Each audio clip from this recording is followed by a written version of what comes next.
Si tu passes ton temps à te remettre en question, toi et tes choix, à laisser tes envies de côté par peur de ce que les gens pourraient dire, alors cet épisode est pour toi. Si tu es le genre de personne qui change d'avis dès que quelqu'un fronce les sourcils, ou alors si tu rejoues une conversation 10 fois dans ta tête en te demandant ce que la personne en face a vraiment pensé de toi, ou encore si tu t'empêches de faire des choses, de dire des choses, ou juste d'être toi finalement, juste par peur du jugement de l'autre. Tu n'es pas destiné à vivre comme ça toute ta vie. Et je vais te dire comment tu peux changer ça dès aujourd'hui. Accroche ta ceinture et bon vol.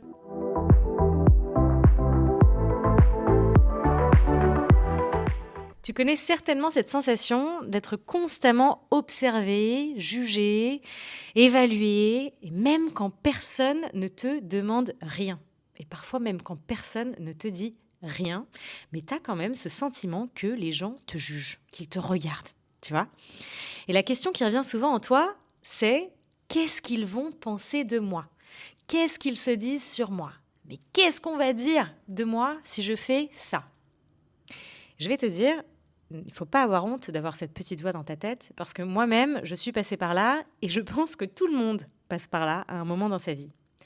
Moi, pendant des années, j'ai pris des décisions en pensant d'abord comment ça allait être perçu par les autres. Ce que telle ou telle personne allait dire si je faisais un truc. Si ça allait faire bien ou pas. Si j'allais toujours garder cette étiquette de la petite nana parfaite qui gère, qui sait bien faire. Ou si j'allais être jugée pour avoir dit non, pour avoir dit un truc, pour avoir changé d'avis, pour avoir donné mon opinion, pour avoir simplement été moi. Dans ma tête, je me demandais vraiment à chaque fois si on allait arrêter de m'aimer tout d'un coup, simplement parce que je faisais un truc un peu différent ou que je m'affirmais. Et en fait, plus ça allait avec les années, et plus je me faisais énormément de mal à l'intérieur. Mais genre vraiment. Et je suis certaine que tu sais ce que je veux dire par là, c'est-à-dire que parfois tu te combats, tu as une espèce de combat intérieur avec toi-même dans ta tête. Tu te bats en permanence contre toi-même, avec tes pensées. Tu repenses dans tous les sens une conversation, une situation, une décision que tu veux prendre. Tu tirailles les trucs dans tous les côtés parce que tu as cette peur de ce que les gens pourraient dire de toi selon ce que tu décides de faire ou selon ce que tu décides de dire. Donc tu te fais mal à la tête. Et moi, vraiment, pendant des années, je me suis fait un sang d'encre dans la tête. Enfin, franchement, ça fait vraiment mal au crâne de réfléchir 100 ans avant d'agir. Et avec le temps, en essayant de devenir quelqu'un d'autre, quelqu'un d'acceptable pour les autres, je me suis juste éloignée de moi. Je me suis éloignée de qui j'étais vraiment. Tout ça pour être quelqu'un qui ne dérange pas, quelqu'un qui prend pas trop de place, quelqu'un qui dit jamais non, et qui dit toujours oui pour tout et pour tout le monde, et qui, voilà, tout simplement, quelqu'un qui rentre dans une case. Je voulais être cette personne-là parce que j'avais peur de ce qu'on allait penser de moi. Le truc, quand on fait tout ça, c'est qu'on ne se rend pas compte en fait des répercussions et des conséquences que ça peut avoir sur notre vie d'adulte, surtout. Et je vais y venir. La peur du jugement des autres, elle peut venir de plusieurs choses. Il y a un premier truc qui, je pense justement, peut dénaturer cette peur, c'est que quand tu te rends compte que la peur du jugement des autres, c'est pas simplement une peur des autres. Parfois, c'est une peur de toi-même. Oui, oui, je sais, je peux t'apprendre quelque chose là tout de suite, parce que moi-même, quand j'ai fait la différence et quand en fait je me suis rendu compte de ça, que c'était pas tout le temps à cause du jugement vraiment purement des autres et de la peur de l'humiliation ou du rejet, qu'il y avait aussi la possibilité que ce soit une peur de moi-même. En fait, parfois, la menace que nous, on a l'impression qu'il y a à l'extérieur, la menace qu'on peut ressentir des autres, parfois, elle n'existe pas du tout. C'est vraiment, parfois, vous savez, quand on se dit, on se fait des scénarios pas possibles dans notre tête. Souvent, c'est le cas. Souvent, il n'y a vraiment aucune menace extérieure. La vraie menace, elle vient de nous, de l'intérieur. On se la crée de toutes pièces. Donc, parfois, le vrai souci, c'est pas le jugement des autres. C'est l'estime que toi, tu as pour toi. Ou que d'ailleurs, tu n'as pas. Pas encore. Pas encore. Pas encore. Donc, c'est pas toujours le fait que les autres te jugent. C'est pas toujours ça le problème. Le souci, c'est que parfois, toi, tu ne regardes pas ce que toi, tu penses de toi. Ton estime de toi-même. Et du coup, toi, tu projettes tes propres peurs intérieures sur les autres. Donc, tu as l'impression que c'est les autres qui te jugent quand en fait, c'est toi qui te juges de l'intérieur. J'essaie de répéter un petit peu que ce soit clair, parce que vraiment, c'est important. C'est que parfois, ok, je dis bien parfois, pas dans tous les cas de figure, mais parfois, ce que toi, tu crains chez les autres, c'est souvent ce que tu te dis déjà toi sur toi-même. D'accord ? Est-ce que ça fait sens? Parfois, alors un truc tout bête, hein, tu vas penser que les autres vont te trouver, par exemple, pas belle, parce que toi-même, tu te trouves pas belle quand tu te regardes dans le miroir. Tu vas penser que les autres te trouvent pas parfaite, je sais pas, hein, désordonnée, désorganisée, ce que tu veux, parce que toi-même, c'est le jugement que toi, tu as envers toi-même. Alors que parfois, les gens en face, pas du tout. Ils pensaient à milliers de kilomètres ça, tu vois. Est-ce que ça fait sens pour toi? Donc la première chose, je dirais concrètement, c'est pas de changer tout de suite, de se dire que tu vas pouvoir changer le regard des autres. Déjà, d'abord, tu pourras pas. Tu peux pas le contrôler. Tu ne contrôleras pas l'extérieur de toi. Tu ne contrôleras pas le regard des autres sur toi. Par contre, il y a un truc que tu contrôles, c'est de changer le regard que toi, tu as sur toi. Tu vois? Et ce que toi, tu te dis à toi-même, à l'intérieur. Donc comment on fait ça, en général? La prochaine fois que tu te surprends à penser dans ta tête, oh là là, mais qu'est-ce qu'ils vont penser de moi, qu'est-ce qu'ils vont dire, etc., etc., j'aimerais vraiment que tu te poses cette question à la place. Qu'est-ce que moi, je pense de moi? Là, tout de suite, maintenant. Qu'est-ce que moi, je pense de moi? Tu vas voir que souvent, la vraie peur, elle est vraiment pas dans le regard de l'autre, mais elle est dans le jugement que tu te portes déjà sur toi-même. Alors, essaye de faire cet exercice et vois ce que ça donne. Déjà, ça, c'est la première chose où tu peux essayer de t'alléger un tout petit peu, peut-être, de ce regard. Et peut-être que tu as envie de comprendre pourquoi est-ce que tu fais ça, pourquoi est-ce que tu te parles mal, pourquoi est-ce que tu te juges. Souvent, c'est des réflexes qui se sont installés dans notre tête depuis longtemps. J'ai pas envie de te parler avec tout le jargon du coaching parce que ça va rien. Je pense pas que ça va te parler si je commence à te dire il y a des schémas de pensée qui se sont installés. Non, je vais essayer de t'expliquer ça de façon simple. En fait, quand tu étais petite, ok, ou peut-être en grandissant dans ton adolescence, etc., sans que tu t'en rendes compte, tu as vécu des choses plus jeunes où on t'a dit, par exemple, il faut absolument que tu sois sage. On t'a conditionné, d'accord? On t'a dit d'être sage, on t'a dit de pas trop demander, on t'a dit de faire plaisir aux autres, de penser aux autres avant toi. Ou alors, peut-être complètement l'opposé, peut-être que plus jeune, on t'a abandonné d'une manière ou d'une autre, d'accord? Ou qu'un parent ou qu'un proche n'a pas été là quand tu en avais le plus besoin.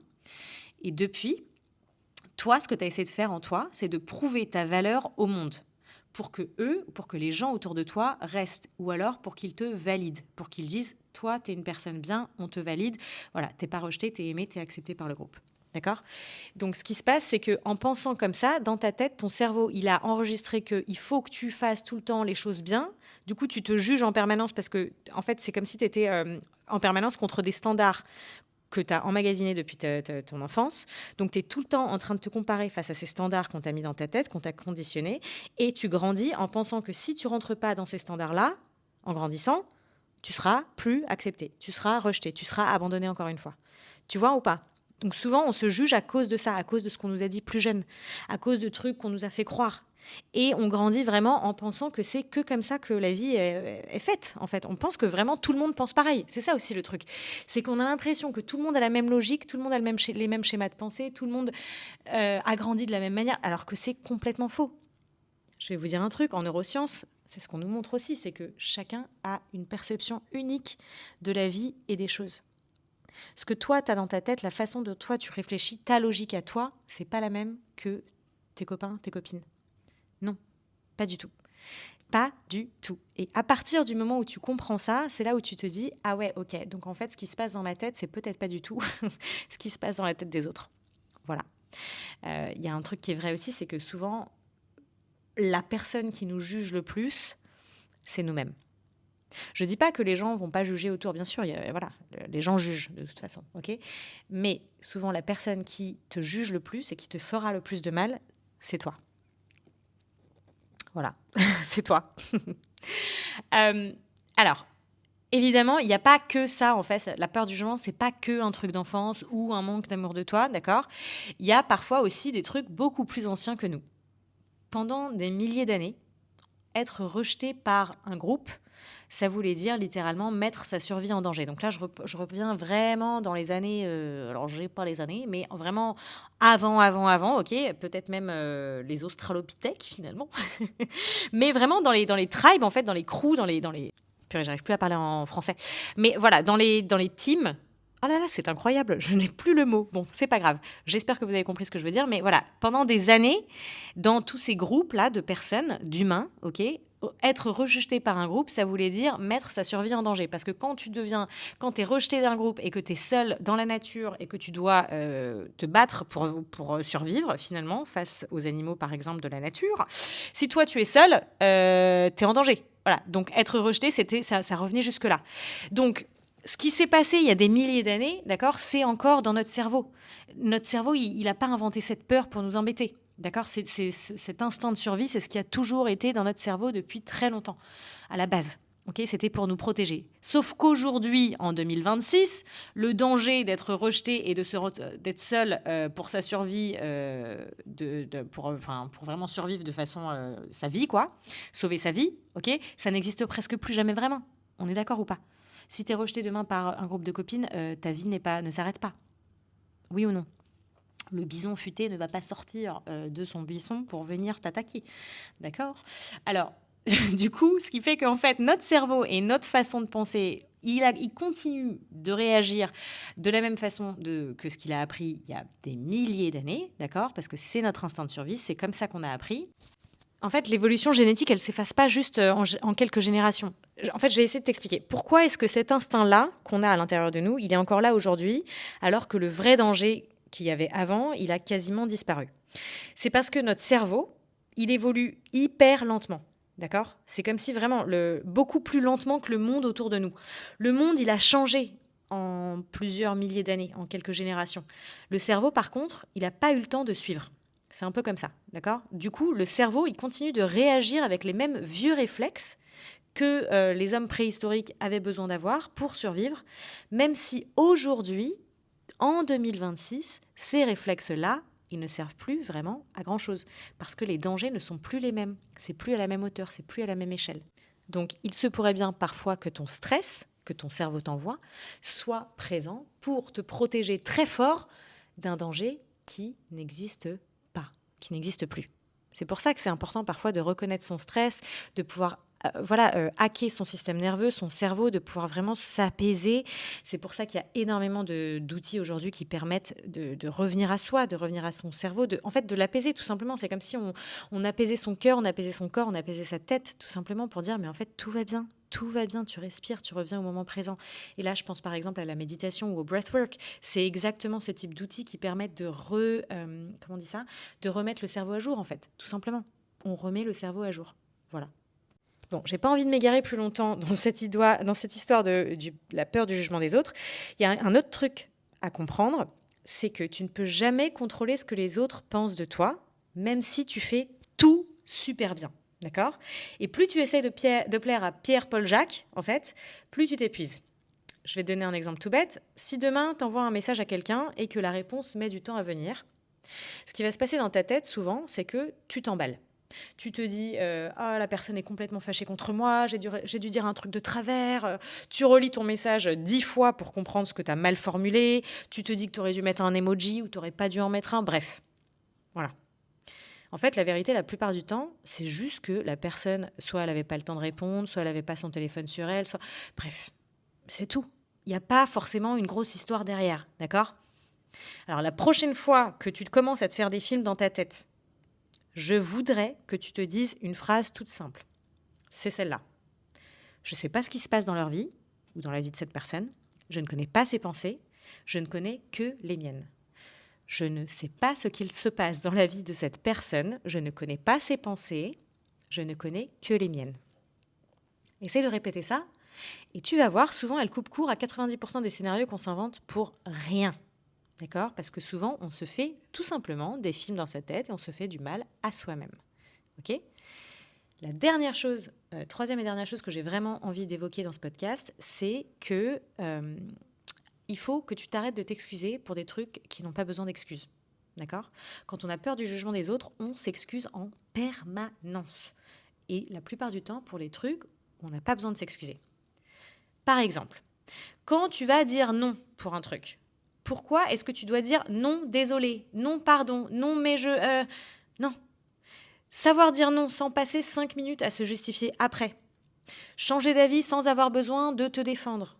Dire ce que tu as envie de dire sans te demander avant si ça va passer ou si ça va pas passer auprès de la personne qui est en face de toi. Alors évidemment qu'il faut savoir mettre les formes, savoir communiquer, savoir être bienveillante. C'est pas le sujet d'aujourd'hui. Là, je te parle à toi parce que je sais qu'en général, tu es toi, la personne qui essaye de mettre toutes les formes possibles, de t'excuser à tout moment si tu vois qu'une personne flanche en face de toi. Ok ? Mais à faire ça, c'est toi qui te rabaisse, en fait. Tu rapetissais comme ça. Et tu fais augmenter cette peur à l'intérieur de toi de ce que les autres vont dire. Et pour finalement arrêter de faire tout ça, c'est un peu comme un muscle dans ta tête, ok ? Et comme tout muscle, ça se muscle, et ça se muscle pas en un seul jour. Ça commence petit à petit avec de la discipline. Donc par exemple, aujourd'hui, si tu choisis une seule situation où d'habitude tu t'excuserais trop, ou alors une situation où tu vas dire non, par exemple, et après ça, tu vas t'expliquer en long, en large et en travers. Et voilà, ok, entraîne-toi juste, essaye pour une fois, entraîne-toi à ne pas le faire. Essaye juste pour une fois à faire différemment que ce que tu fais d'habitude. Enlève le désolé, mais parce que, pardon, parce que je. Non, mais non, enlève ça, 2 secondes. Entraîne ton cerveau à être ok de dire les choses sans avoir besoin de t'excuser, sans avoir peur de ce que les autres vont penser et dire. Et regarde ce qui se passe. Évidemment, les premières fois, ça va pas être confortable, je vais pas te mentir. Mais regarde ce qui va se passer petit à petit. Regarde comment tu vas prendre toi de la hauteur, comment tu vas reprendre du pouvoir sur ta vie. Et comme ça fait du bien parfois de pas penser dans sa tête à tout ce que les autres pourraient se dire en fait. Parce que parfois, tu te fais des dialogues même dans ta tête. Je vais pas mentir, on se fait des dialogues dans notre tête. Il va penser que si, que ça. Non. Franchement, le seul truc que je peux te dire, c'est qu'il va rien se passer de grave. Dans tous les cas, il se passera rien de grave. Si c'est une personne qui t'apprécie, qui t'aime, qui te comprend, qui ci, qui ça, la personne comprendra. Point. Ok ? Ou alors, elle essaiera de communiquer avec toi pour comprendre pourquoi tu peux pas être là, pourquoi tu as dit non. Ok, point. Si par contre c'est une personne qui n'a rien à faire dans ta vie, qui ne te respecte pas, etc., elle va s'en prendre à toi, elle va être énervée contre toi. Et là, la question que je te pose à toi, c'est est-ce que tu as besoin d'être entouré d'une personne comme ça dans ta vie ? Pourquoi est-ce que tu t'entoures de gens qui te font du mal, qui te font peur ? Pourquoi est-ce que tu t'entoures de gens à qui en fait, ta réaction, tu as peur de leur réaction, quoi. C'est comme si tu t'entourais de gens qui pouvaient vraiment te faire du mal. Et souvent, on fait ça parce qu'on réplique, par exemple, des schémas qu'on a eu plus jeunes, et du coup, c'est familier. Du coup, on se dit, c'est pas grave, c'est comme ça, c'est bien. Ce sera un sujet pour un autre jour. Je m'égare, il ne faut pas s'égarer. Alors, je reviens tout simplement pour te dire que si tu entraînes ton cerveau à faire ça et qu'il se rend compte qu'il n'y a rien de grave, ok, c'est justement en faisant ça de plus en plus, petit à petit, encore et encore, que tu muscles justement ton cerveau, ta tête, ok, et que ta tête finit par vraiment comprendre qu'il n'y a pas de danger, que tu peux te détendre à l'intérieur. Voilà.